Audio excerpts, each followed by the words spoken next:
Steve Beauchamp, and today we're going to talk about why leaders need more consistency and not more things to do. So repeat after me. Leaders need more consistency, not more things to do. I think as leaders, we all fall into this trap by thinking, man, if we just do more, we're going to be more successful. If I'm getting this much success with, say, 8 hours a day of doing all this stuff, if I do 10 hours a day, I should get more results. Or even, you could be even crazier than that and think, wow, if I put in 16 hours a day, I'm going to get twice the results. Nope.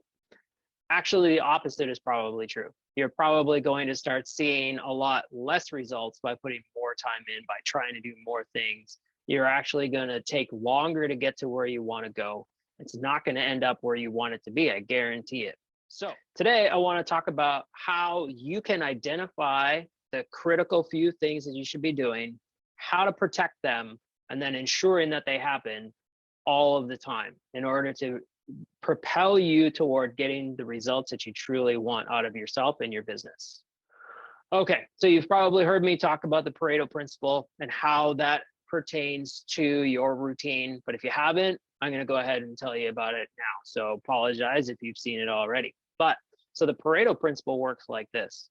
80% of all of the results that you see that you are getting out of your business, out of yourself, come from 20% of the things that you're doing. Now, you may not necessarily believe that, but it's true. So you need to figure out what are the 20% of all of the things that I'm doing that's giving me 80% of my results.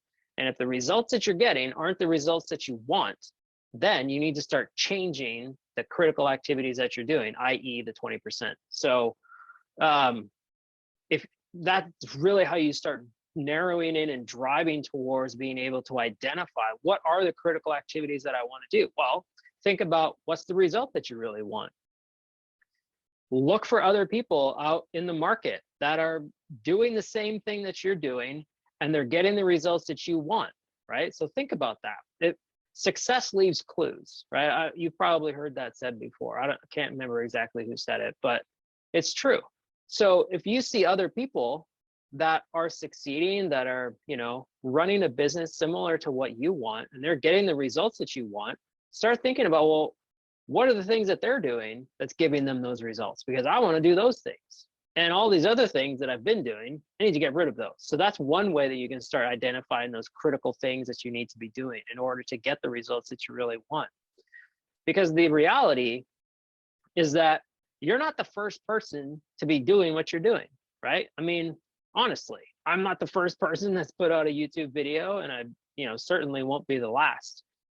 I'm also not the first person to have studied, the importance of strategy and productivity on a business. I'm not the first person to have studied that. I study some of the greats that have gone before me, like Edward Deming and, like Taiichi Ono. Some of these guys that have gone before me that have learned a lot of things from, experimenting and from studying. I've learned from them. So I'm standing on the shoulders of some of the people that have gone before me to help me figure out what are the critical things that I need to hone in on in order to get the results that I want. Do that for yourself.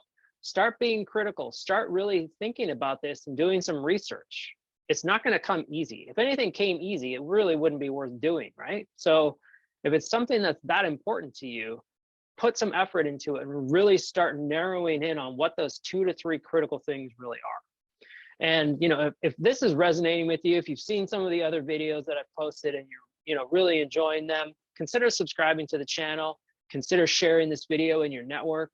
I'd really appreciate it in order to get the word out because, every week I'm putting out a new video that talks about the 5 pillars that I believe are really critical for you to be able to engineer the results you want to be able to get you the time freedom that you deserve. And those 5 pillars, in case you've missed them, are number 1, using smaller time blocks. Number 2, balancing your time. Number 3 is all about being able to remove unwanted daily activities from your routine. Pillar number 4 is all about enforcing a routine for yourself that works. And number 5 is all about practicing discipline. Okay, so now you've identified what the critical things are. Now it's time to protect them. You've probably heard me talk in the past about the Pomodoro technique. in order to remove distraction from your workflow to be able to achieve the things that you really want to get. There's a link to that video down below. Go ahead and check it out.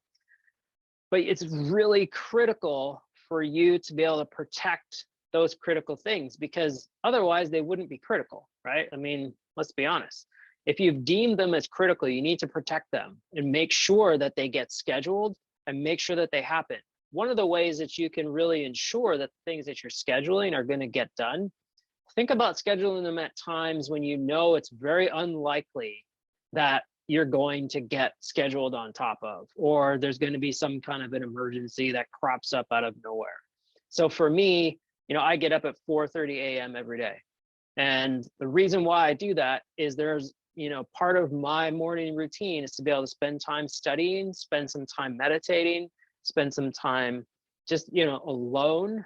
And I can ensure that that's going to happen when I get up at 4:30 a.m. because there's not a whole lot else happening at 4:30 a.m. There's not a lot of people up, right? And so and the people that are up are probably doing the same thing that I'm doing. So it's a perfect time to be able to do that. So, figure out what are the critical things that you need to do. Think about when you need to schedule them, put them on paper, put them in your calendar, put them somewhere. If you have a, someone that helps you with being able to calendar your different activities that you do, like if you have a virtual assistant or an assistant of some sort that helps manage your calendar, communicate with them, let them know, hey, this particular thing, I need to protect it. Nothing gets put over top of it, no matter what, right? Literally the building could be on fire and you're just like, nope, I've got to do this thing, because if I don't do this thing, then I'm not going to be able to get the results that I really want. So it's important to understand what are those critical things that you're doing that are getting you the 80%, right? Because if that's true, if those are indeed the critical things you need to be doing and to get the results you want, you better be protecting them and you better be getting them done no matter what. So drop a like or a comment or consider sharing this video. I'd really appreciate getting some feedback from you and knowing a little bit about what your thoughts are on this topic. If this is resonating for you, please let me know. But the third thing, when you're really thinking about building that consistency and developing that consistency, right? So you've identified those critical things. Now you've protected them. You've set them up in a way that it's going to set you up for success. Now it's time to put the law of Goya into effect, right? To get off your ass and do it. Make sure that it's repeatable. Make sure that it's set up in a way that you can do it with ease, right? That's the trick, is think about ways that you can do it simply. Because here's the reality. When things are difficult, when things are hard, nobody wants to do it. I don't want to do it, right? I think about ways to make life easy for myself, because if I make it easy, I'm way more likely to do it. I enjoy it more. It's going to, leave me more fulfilled. And also, if I make it easy, it's not going to take as much time, right? So think about ways that you can time hack your routine to be able to just set it up for success. And just be vigilant, right? You have to be ferocious with yourself and being able to make sure that you do it every single time you need to do it. Because when you start doing that, that starts building that muscle, right? It starts building that repeatability. It starts building that consistency. And just like, inertia, once you start building up momentum on these types of things, it's going to be very hard to break that cycle, right? Just becomes something that you do, right? And so by identifying those critical things, protecting them, and then making sure that you're doing them all the time, you're really going to start building that consistency into your routine. And here's the deal. Our teams, right, our businesses, they deserve to have consistency and predictability from us as the business owner and leader, right? It really does deserve that from us. So why not give that to them by setting ourselves up for success? Because when you start building that, predictability, it starts benefiting more than you realize, right? It'll benefit your team, starts benefiting your clients, because you can show up for them in a much better way, because you're not worried about all this other stuff that's swirling around. You just know it's like, yep, these are the critical things. I got them done. Now I can be fully present and fully focused on, what's in front of you. You could be more present in the conversations that you have with your family, with your colleagues, with your business partners, with whoever, it doesn't matter.